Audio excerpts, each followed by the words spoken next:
Obrigado, Denise. Nada. Bom. Obrigada.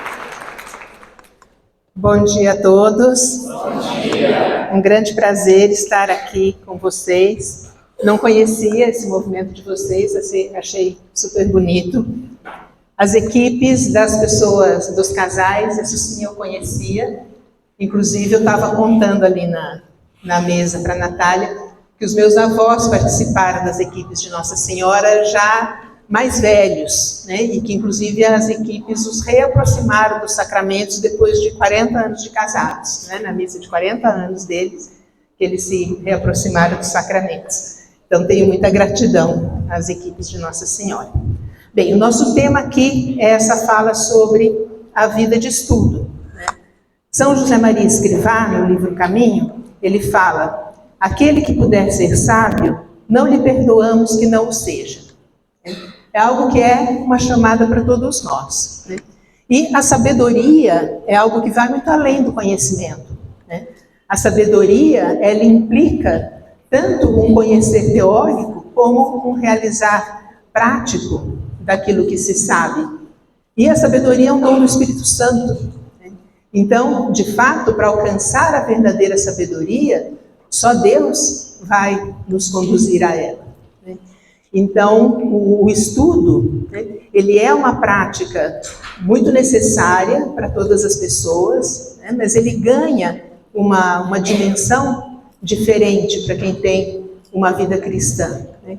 E eu queria falar com vocês aqui particularmente de 4 aspectos, né, do estudo na nossa vida, né? O estudo profissional, né, que todos temos, não é verdade, uma profissão e todas as profissões demandam estudo, e hoje em dia demandam um estudo constante, né?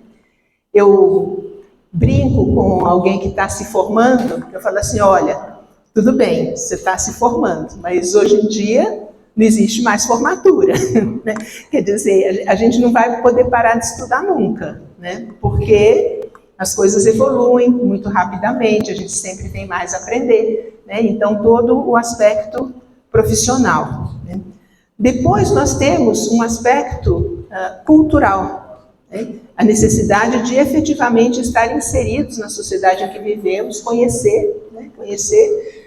Conhecer os aspectos de literatura, saber escrever, saber se comunicar, independentemente de qual é a área em que a gente esteja, isso sempre vai ser algo muito importante na nossa vida.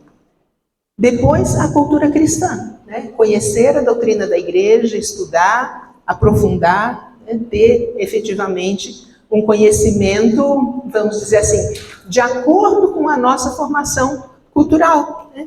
Porque muitas vezes a gente tem pessoas que são doutores na sua profissão e, se são católicos, conhecem o catecismo da primeira comunhão, né? Parou de estudar. Eu sei que não é o caso de vocês, se vocês estão aqui, é porque vocês também têm esse interesse, né, no estudo maior da doutrina, mas infelizmente é uma disparidade muito comum que a gente vê, né? Eu lembro de um sacerdote que falava assim para as estudantes universitárias: olha, o teu vestido de primeira comunhão ainda te serve? Né? Não, não serve mais. Então, o catecismo que você estudou naquela altura também não, né? Foi muito bom para aquela época, era o adequado para aquela época, não é mais o adequado para uma pessoa que está na universidade. Então, você vai ter isso, né? E depois um 4º aspecto que reúne, vamos dizer assim, os demais, né? Que é eu ter um olhar, por exemplo, para a minha profissão, né? Mas um olhar cristão, né?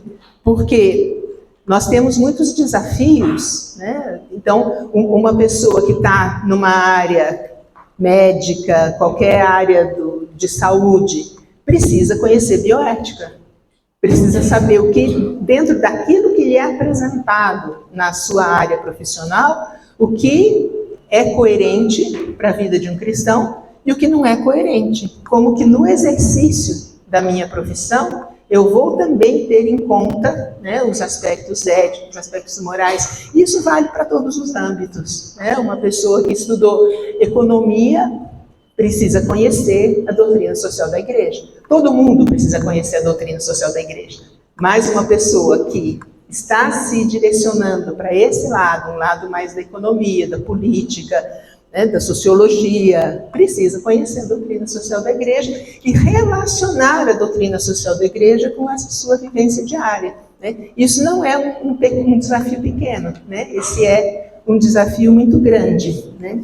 E o estudo, né, ele é esse elemento fundamental, né, para adquirirmos a devida competência profissional, né, melhorar a própria capacitação nessas tarefas, né, que realiza. Jesus Cristo, ele nos diz: conhecereis a verdade, e a verdade vos libertará. E isso é muito profundo, né, porque hoje em dia se tem um falso conceito de liberdade. Eu outro dia fui fazer uma palestra que era especificamente sobre liberdade, e aí eu falei assim, eu vou fazer um desafio. Aqui eu não trouxe PowerPoint, preferi falar com vocês de uma forma mais livre. Para aquela palestra eu estava preparando um PowerPoint, eu falei assim, deixa eu entrar no Google e procurar liberdade, imagens da liberdade. Que imagens que apareceram para mim? Um cavalo correndo numa praia. Animais não têm liberdade, certo? Animais não têm liberdade. Liberdade no sentido próprio da palavra, não. Ele só tem um aspecto que é, vamos dizer assim, ele não está preso. Se ele não está preso, muito bem, é o que a gente chama de liberdade de coação. Ele não está coagido. Mas ele não tem poder decisório, ele segue seus instintos. Então, ele não tem liberdade. Ou outra que saiu, uma pessoa saltando assim, né? Com os pés fora do chão, tá certo? Quanto tempo uma pessoa vai conseguir se manter nessa posição? Não, né? Todas as imagens, ou boa parte das imagens, o que elas sinalizavam? Ausência de vínculo. Ausência de vínculo. Você ser livre é você não estar ligado a absolutamente nada. E o exercício da liberdade é justamente escolher os vínculos a que a gente se une. É escolher os nossos vínculos com outras pessoas, com os nossos propósitos, com Deus, não é assim? Então, essa ideia de que você é livre se você não estiver preso a nada, não é assim. Você é livre se voluntariamente você faz aquilo que você vê que é o adequado a se fazer. E por esse percurso passa também essa escolha de vínculos. E o que vai nos dar a verdadeira possibilidade de fazer escolhas adequadas? A verdade. Por isso que Cristo fala, a verdade vos fará livres. Se eu tenho compromisso com a verdade, eu vou poder efetivamente exercer a minha liberdade. Se eu não conheço a verdade a respeito das coisas, as minhas escolhas, elas não têm fundamento. Eu vou dar um exemplo muito simples para você. Você vai no supermercado e você quer comprar uma geleia. Como que você vai escolher que geleia que você compra? Você tem que olhar o rótulo, não é verdade? Você vai olhar ali, vai falar, bom, essa aqui é de morango, tem açúcar, não tem açúcar, quanto custa. Quanto mais eu conhecer a respeito das opções de geleia que eu tenho na minha frente, melhor eu vou poder escolher qual que eu compro. Agora eu falo assim, não, eu tenho meio segundo para pegar geleia, eu pego a primeira que está na minha frente. Foi um ato livre? Quer dizer, de certa forma você fez, fez essa escolha, mas não é uma escolha fundamentada. Então, se a gente não tem conhecimento, se a gente não aprofunda nas coisas, as nossas escolhas não serão fundamentadas, serão arbitrárias, serão equivocadas muitas vezes. Então, eu preciso conhecer para efetivamente poder fazer boas escolhas na minha vida. E o estudo, ele também supõe isso, supõe um compromisso com a verdade, que requer uma atitude de vida que também seja coerente com aquilo que a gente vai fazendo. Isso é outra característica da sabedoria, Porque a sabedoria, ela não está só na inteligência, ela se reflete na nossa vida. E se eu não levo uma vida coerente com aquilo que eu penso, eu acabo distorcendo o meu pensamento para justificar os erros da minha vida.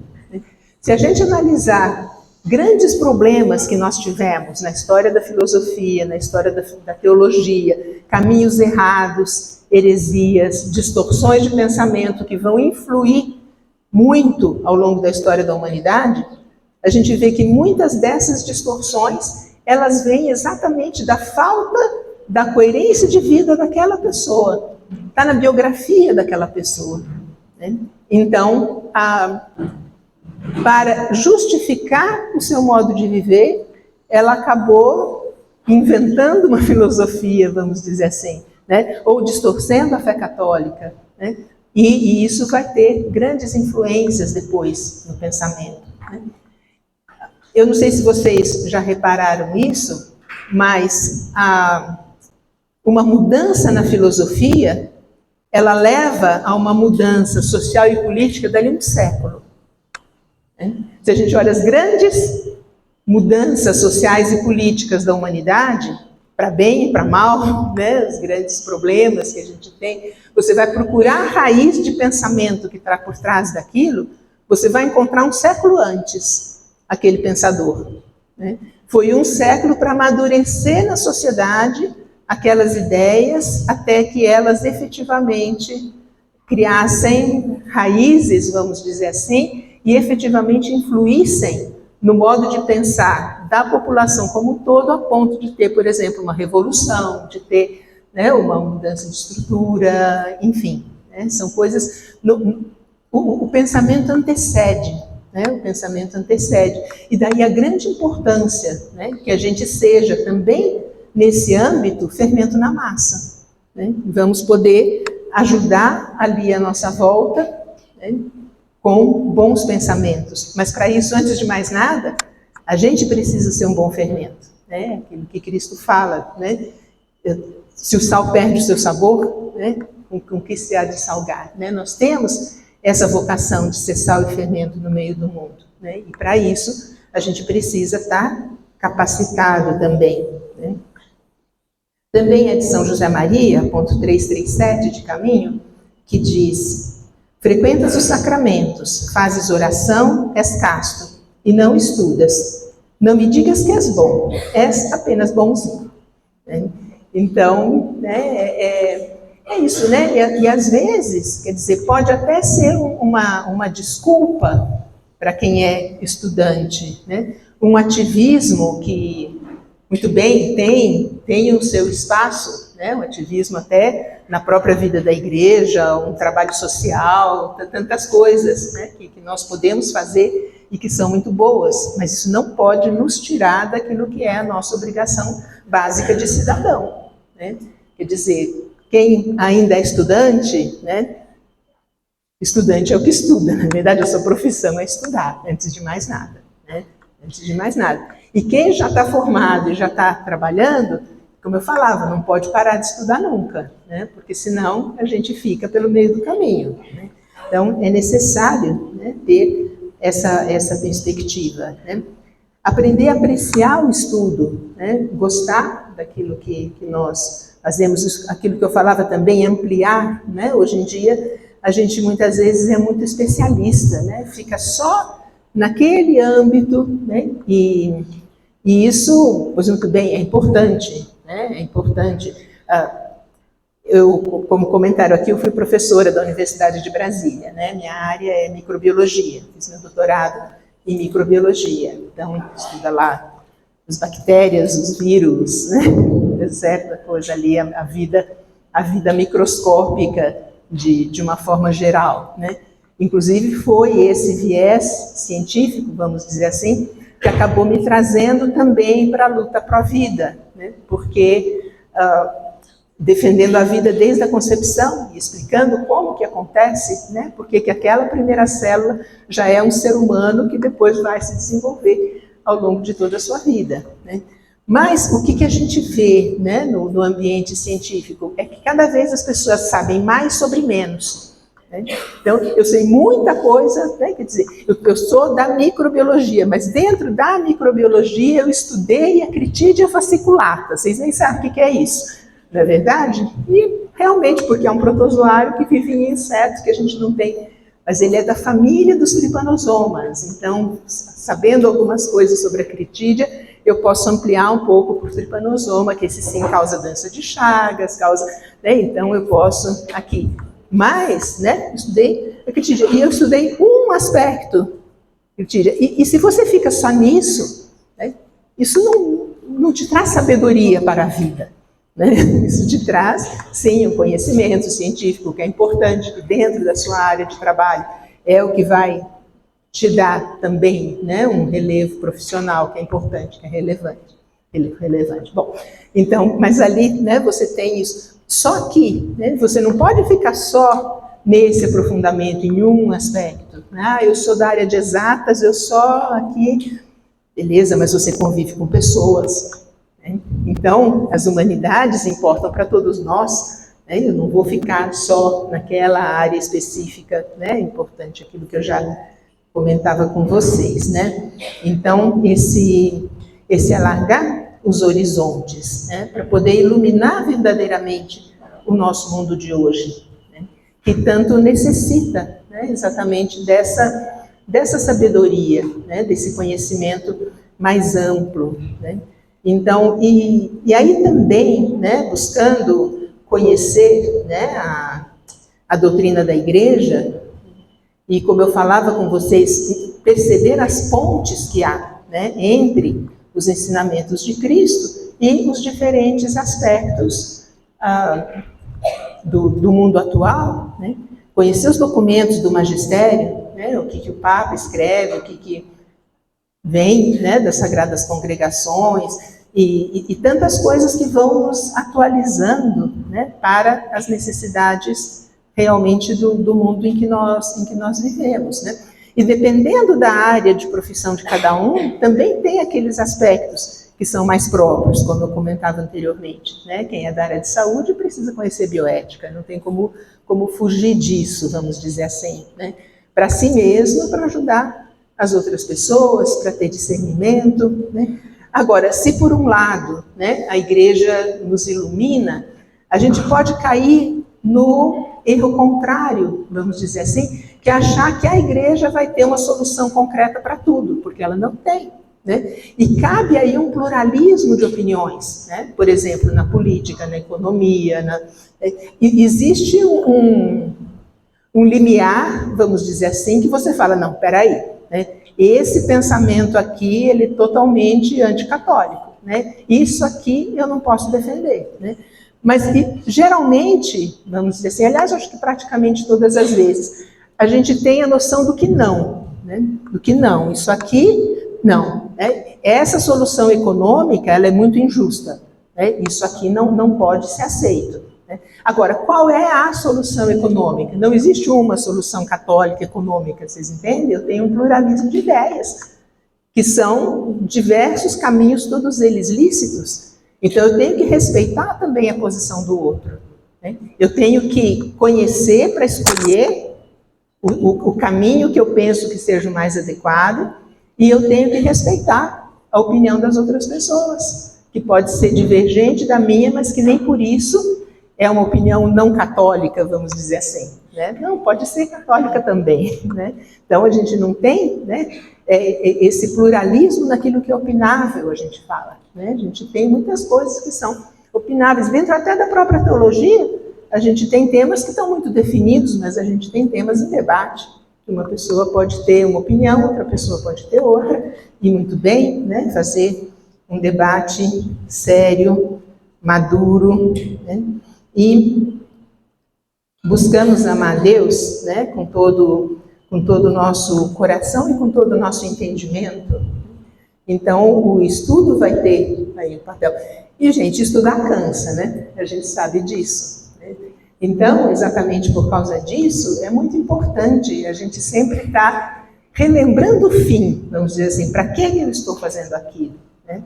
Saber oferecer o nosso estudo a Deus. Né? Também São José Maria, quem fala que uma hora de estudo é uma hora de oração para um apóstolo moderno. Né? Dizer, a gente pode, né, encontrar Deus nas nossas pequenas realidades do dia a dia, né? E particularmente no nosso estudo nós podemos encontrar Deus, né?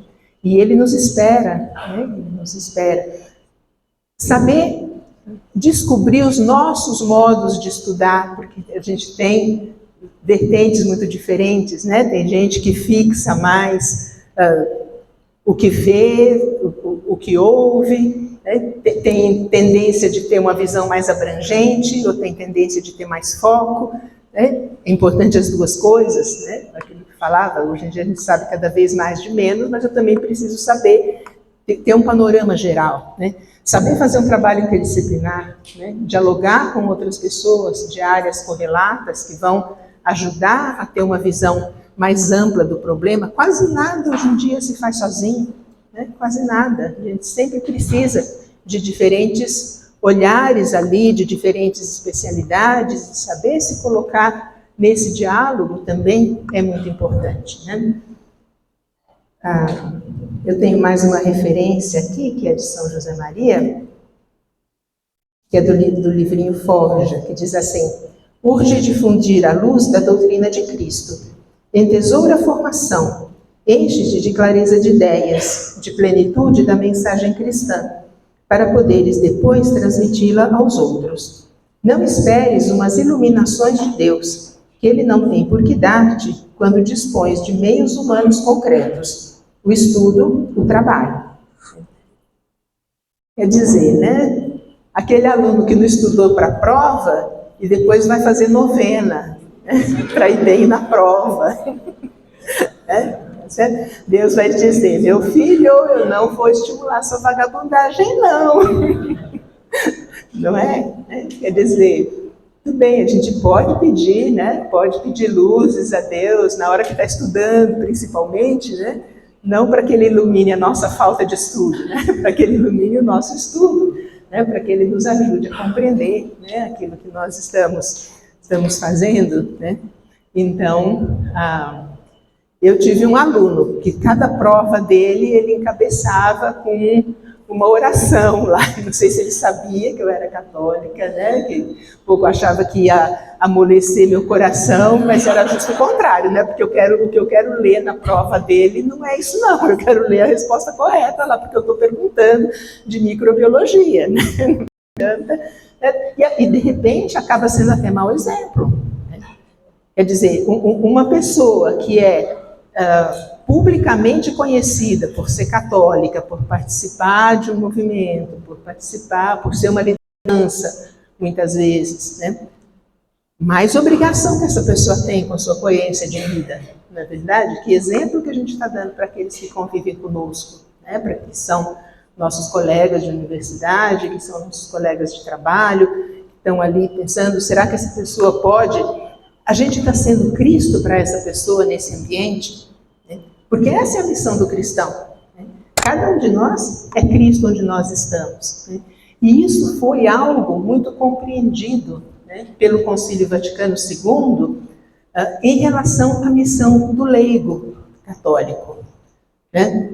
Então, antes do concílio, né, a gente teve umas figuras que precederam, né? São José Maria Escrivá, eu sou suspeita para falar dele porque eu sou do Opus Dei, tá, gente? Então, né? Mas eu fiquei contente porque eu vi que ele já fazia parte ali da bibliografia. Eu falei, não estou puxando a brasa para minha sardinha, ela já me foi dada, então beleza, então estou na minha. Né? Mas São José Maria foi um precursor do concílio. Porque em 1928, quando ele fundou o Opus Dei, ele já começou a falar dessa vocação universal à santidade e da missão do leigo, da vocação do leigo. E até o concílio, tinha gente até que falava que ele era herege, que ele não podia falar assim. Por quê? Porque o leigo era entendido como uma não vocação. Entende? Não explicitamente. Mas, no fundo, a mentalidade das pessoas era assim. Tem gente que tem vocação para padre, tem gente que tem vocação para religioso, a imensa maioria dos cristãos não tem vocação. E isso não é verdade. O Concílio Vaticano II descobriu a vocação laical. Certo? Então, eu tenho vocação para padre, eu tenho vocação para religioso, e eu tenho vocação laical. E eu tenho vocação ao matrimônio. Aquelas pessoas que têm a vocação ao matrimônio. Isso é uma vocação. Né? E que está aqui.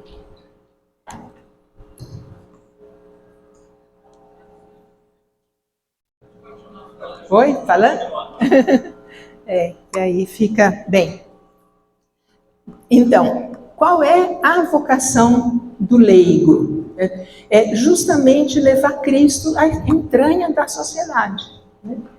Levar Cristo em cada lugar de trabalho. Não.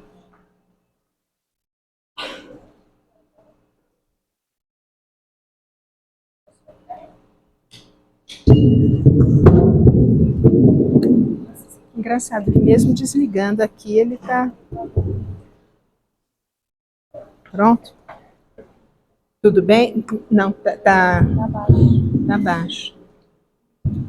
Alô? Alô? Agora? Não, tá pior.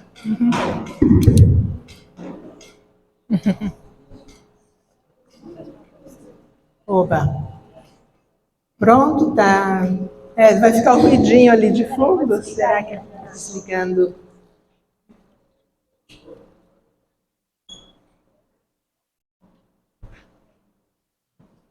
Tá dando alguma interferência, né?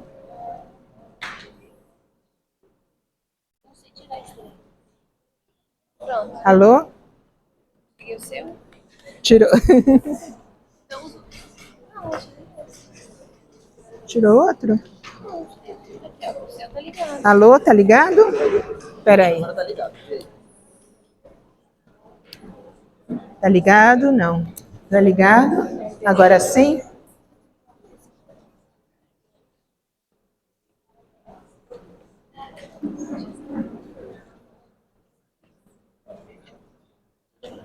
Tudo bem?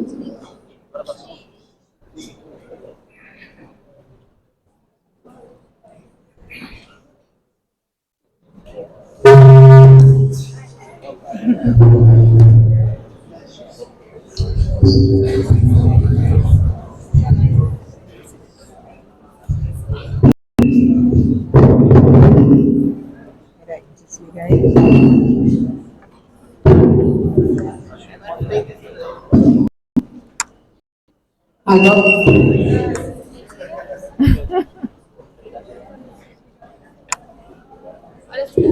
Agora, 1, 2, tá muito alto. Agora, tudo bem? Uhum. Tá ok, obrigada. Acho que agora deu. Então, eu estava comentando para vocês, né, que no Concílio Vaticano II se descobriu essa vocação laical, né, que o leigo é chamado a colocar Cristo no cume de todas as atividades humanas. Né? Cada um de nós é chamado a ser Cristo no seu ambiente profissional, na sua família, nas suas atividades de uma forma geral. Né? E para muitas pessoas, esse vai ser o Cristo que elas vão conhecer, porque elas não vão atrás dele. Né? Elas não vão buscar, né, uma paróquia, não vão buscar... Né? E nós levamos Cristo com o nosso testemunho e com a nossa palavra. Por isso também que a gente precisa conhecer, né? Porque nós vamos ser a referência para aquela pessoa. Né? Então, dando, né, um bom exemplo de ser um bom profissional, não para dar exemplo, não para ser, a gente tem que tomar muito cuidado com a soberba aí também, né? Porque a gente está lá para colocar Cristo, não para se colocar a si mesmo, né? Então, mas que seja, né, essa palavra que a pessoa escuta, e que seja uma coerência de vida, uma coerência de testemunho, né, que aquela pessoa possa perceber, né, pela nossa vida, não porque a gente estampa externamente. Né? A gente pode estampar externamente, ter lá um crucifixo, ter uma medalhinha, né, mas não é isso que vai fazer com que a gente seja um testemunho cristão.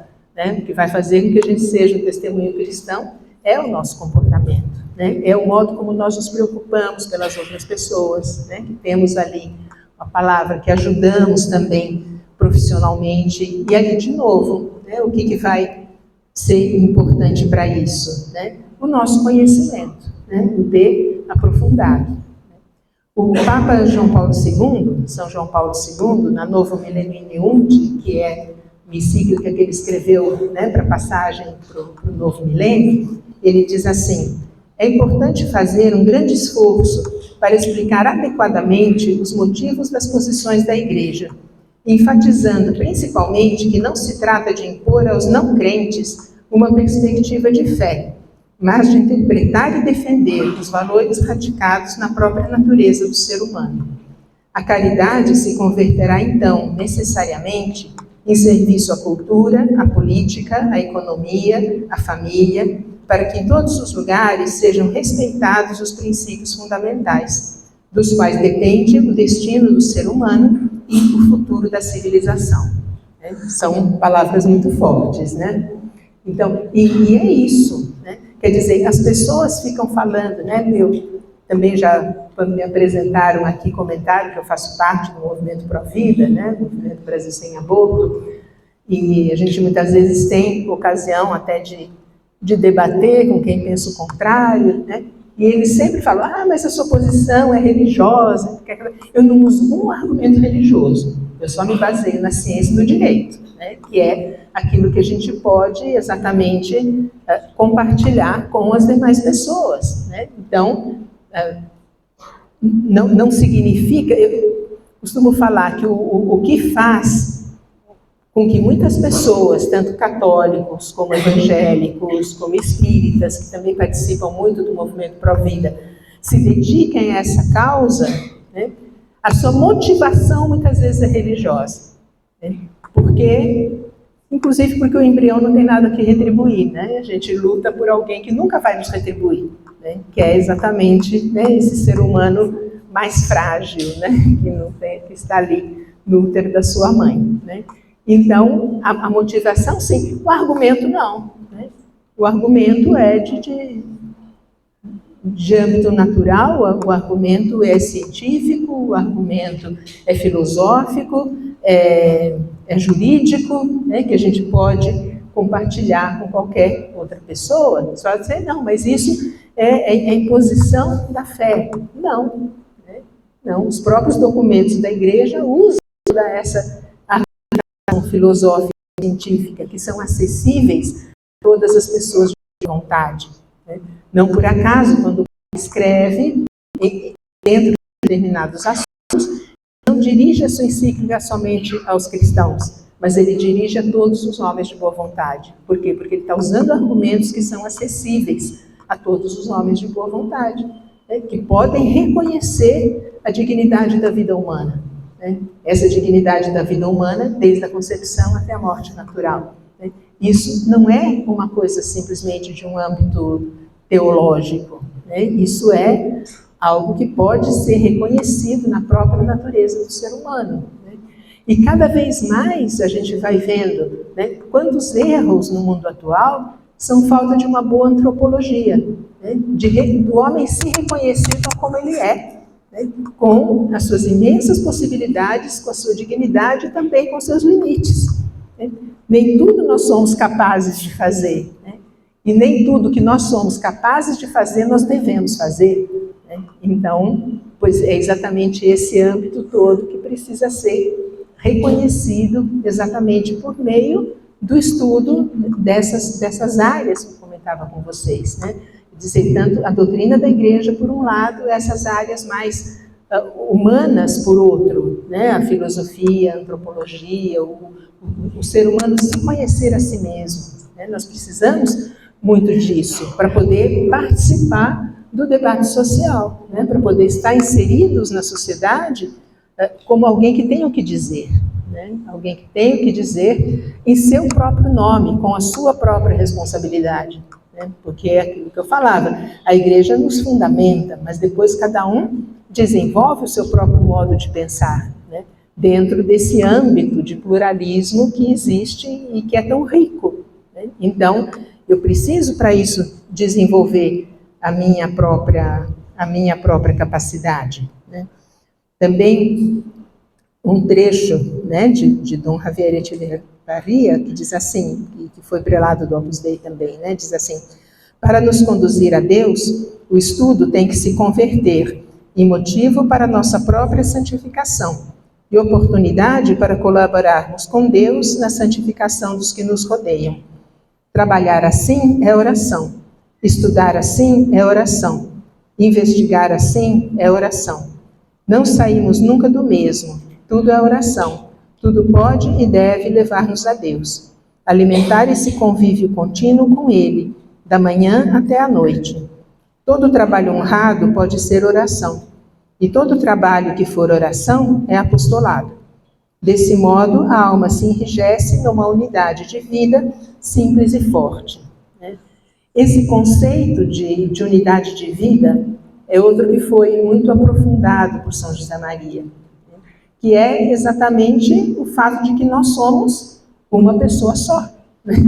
Então, evidentemente, não faz sentido eu, na igreja, ter uma postura, quando eu estou com pessoas que também são católicas, eu tenho essa postura, aí eu estou no meu ambiente de trabalho, eu tiro o meu catolicismo como se fosse um chapéu e penduro e entro sem ele. Não. Nós temos que ter essa coerência de vida. Eu não tenho que estar falando, pregando para quem não quer ouvir, não é isso. Mas eu tenho que ter uma coerência de vida e eu tenho que dar o meu testemunho cristão. Eu tenho que ser coerente. E, de novo, para isso a importância do estudo, porque eu vou conhecer os fundamentos. Para a gente poder fazer com seriedade, com responsabilidade, a nossa própria opinião, nós precisamos conhecer os fundamentos, nós precisamos saber aplicar esses fundamentos a cada situação concreta. Isso é o exercício da virtude da prudência. O que a prudência faz? Ela nos orienta exatamente para isso, para que a gente, tendo os fundamentos, a gente consiga analisar a realidade e tomar posição diante dessa realidade em coerência com esses fundamentos. E vivenciar isso no nosso dia a dia. Então, não pode ir a teoria por um lado, a prática por outro.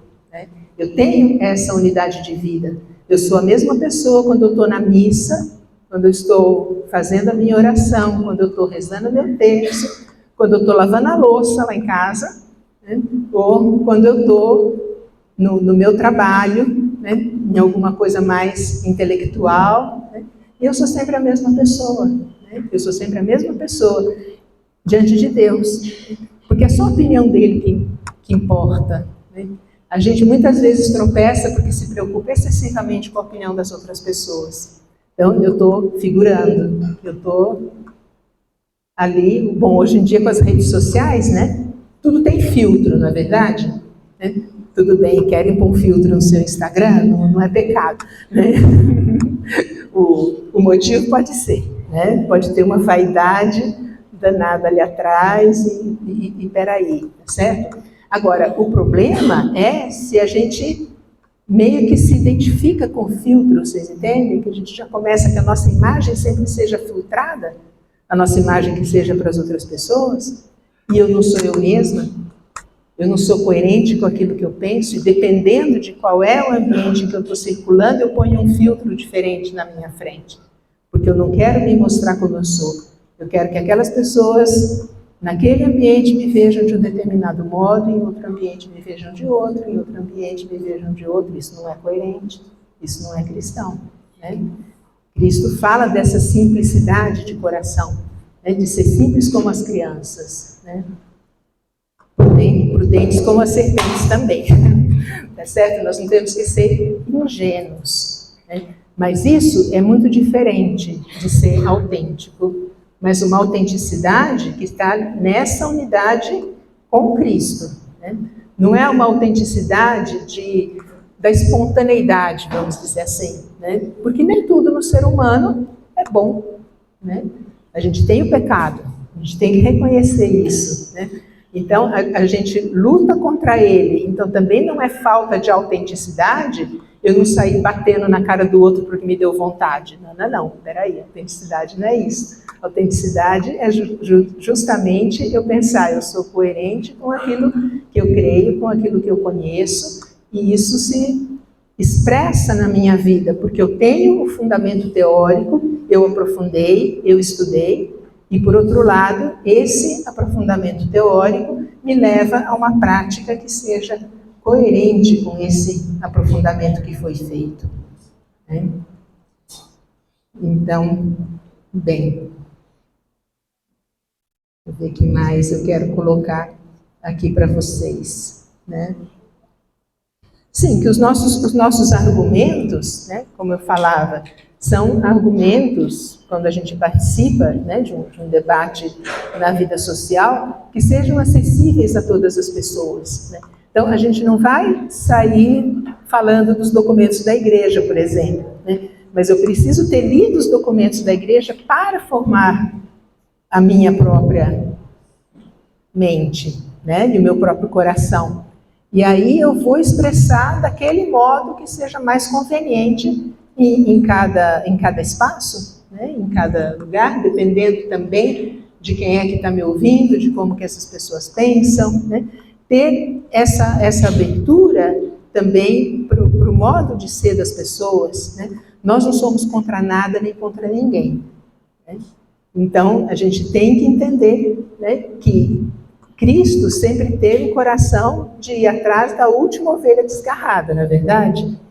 E também esse tem que ser o nosso coração, né?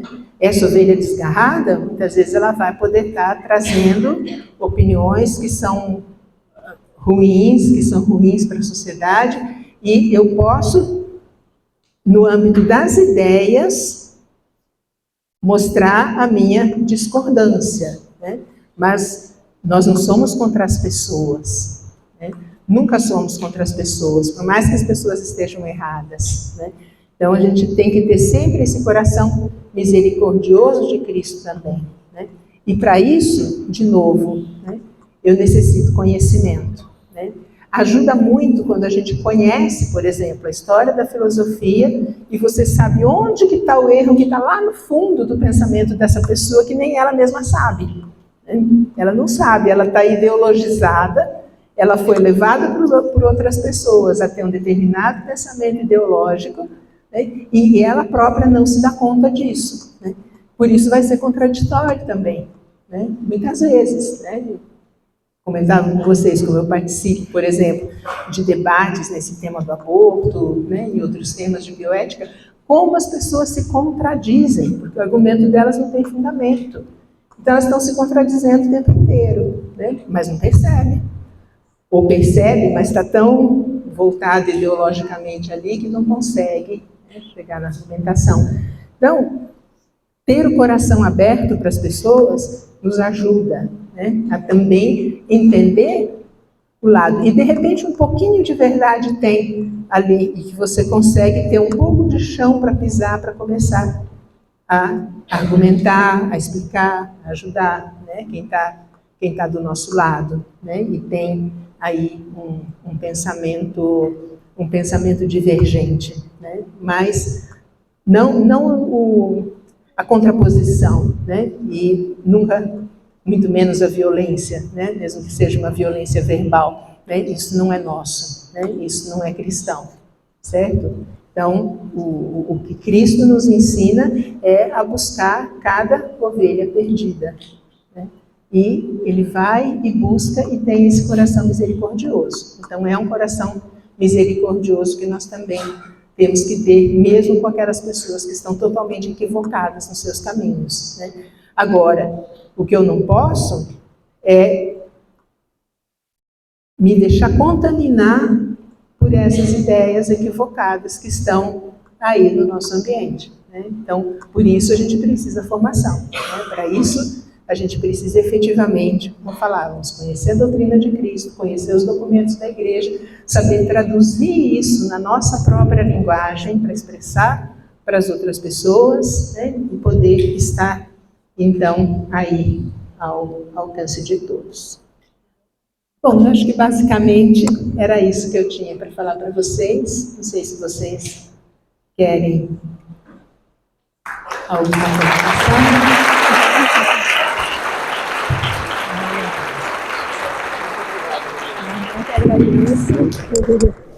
Muito bem. Obrigado, Elisa, pela sua participação, por aceitar estar aqui com a gente.